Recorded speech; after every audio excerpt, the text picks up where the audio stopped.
ರೂಪಾಂತರಿ JN1 ಆತಂಕ ಇದೀಗ ಕರ್ನಾಟಕಕ್ಕೂ ಕೂಡ ತಡ್ತಾ ಇದೆ. ಅದರ ಭಾಗವಾಗಿ 60 ವರ್ಷ ಮೇಲ್ಪಟ್ಟವರು ಮಾಸ್ಕ್ ಕಡ್ಡಾಯ ಅಂತ ಹೇಳಲಾಯಿತು. ಇದರ ಭಾಗವಾಗಿ ಇದೀಗ ಮತ್ತೊಂದು ರೂಲ್ಸ್ ಅಂದ್ರೆ ಮತ್ತೊಂದು ಕೋವಿಡ್ ಪ್ರಿಕಾಷನ್ ತೆಗೆದುಕೊಳ್ಳುವ ವಿಚಾರಕ್ಕೆ ಸಂಬಂಧಪಟ್ಟಂತೆ ಸ್ತ್ರೀರೋಗ ತಜ್ಞೆ ಇಲ್ಲಿ ಹೇಳ್ತಾ ಇದ್ದಾರೆ.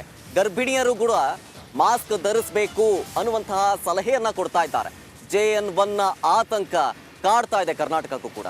ಒಂದ್ ಕಡೆ 60 ವರ್ಷ ಮೇಲ್ಪಟ್ಟವರು ಮಾಸ್ಕ್ ಅನ್ನ ಹಾಕೊಳ್ಳೋದು ಒಳ್ಳೇದು ಅಂತ ಹೇಳ್ತಾ ಇದ್ರೆ, ಮತ್ತೊಂದ್ ಕಡೆ ಗರ್ಭಿಣಿಯರು ಕೂಡ ಮಾಸ್ಕ್ ಅನ್ನ ಧರಿಸಬೇಕು ಅಂತ ಹೇಳಿ ಸ್ತ್ರೀರೋಗ ತಜ್ಞೆ ಇಲ್ಲಿ ಸಲಹೆಯನ್ನ ಕೊಡ್ತಾ ಇದ್ದಾರೆ.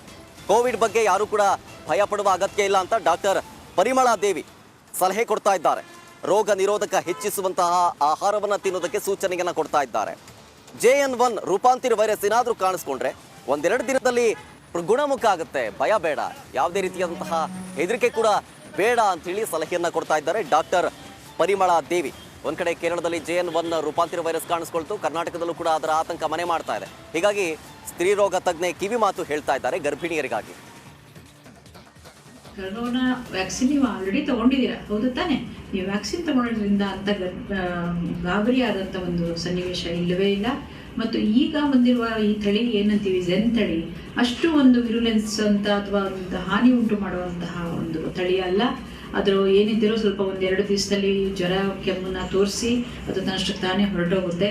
ನಿಮ್ಮ ರೋಗ ನಿರೋಧಕ ಶಕ್ತಿನ ನೀವು ಚೆನ್ನಾಗಿಟ್ಕೋಬೇಕು. ಒಳ್ಳೆ ಸತ್ವಯುತವಾದ ಆಹಾರ ಇದನ್ನೆಲ್ಲ ಮಾಡಿಕೊಂಡು ನಿಮ್ಮ ಕೈಗಳನ್ನು ಸ್ವಚ್ಛವಾಗಿ ತೊಳ್ಕೊಂಡು, ಮತ್ತು ಹೊರಗಡೆ ಜನ ಯಾರ ಜೊತೆ ಮಾತಾಡಬೇಕಾದ್ರೂ ನೀವು ಮಾಸ್ಕ್ ಹಾಕ್ಕೊಳ್ಳೇಬೇಕು. ಅದಲ್ಲದೆ ಮನೆಯಲ್ಲೇ ತುಂಬ ಜನ ಇರೋ ಕುಟುಂಬಗಳು ಇದೆ. ಮನೆಯಲ್ಲಿ ಮಕ್ಕಳು, ಮರಿಗಳು, ಹಿರಿಯರು, ಮುದುಕರು, ಅತ್ತೆ ಮಾವಂದರು ಎಲ್ಲ ಇರುವಂಥ ಒಂದು ತುಂಬಿದ ಕುಟುಂಬದಲ್ಲಿ ಹೆಣ್ಮಕ್ಳು ಗರ್ಭಿಣಿಯರಿದ್ದರೆ ಖಂಡಿತ ನೀವು ಒಬ್ರಿಗೊಬ್ರಿಗೆ ಅತಿ ಹತ್ತಿರದಲ್ಲಿ ಪರಸ್ಪರ ಒಬ್ಬರನ್ನೊಬ್ಬರು ಕೈ ಹಿಡಿದು ಮಾತಾಡಿಸೋದನ್ನು ಬಿಡಿ. ಆದಷ್ಟು ದೂರದಲ್ಲೇ ಇದ್ದು ಆದರೆ ನಿಮಗೆ ಯಾವುದೂ ಸಂಕೋಚ ಇಲ್ಲ ಅಂದರೆ ಮಾಸ್ಕ್ ಕೂಡ ಧರಿಸ್ಕೊಂಡು ಒಬ್ಬರನ್ನೊಬ್ಬರನ್ನು ನೋಡ್ಕೊಳ್ಳೋಂಥ ಪರಿಸ್ಥಿತಿಯನ್ನು ಇಟ್ಕೊಳ್ಳಿ.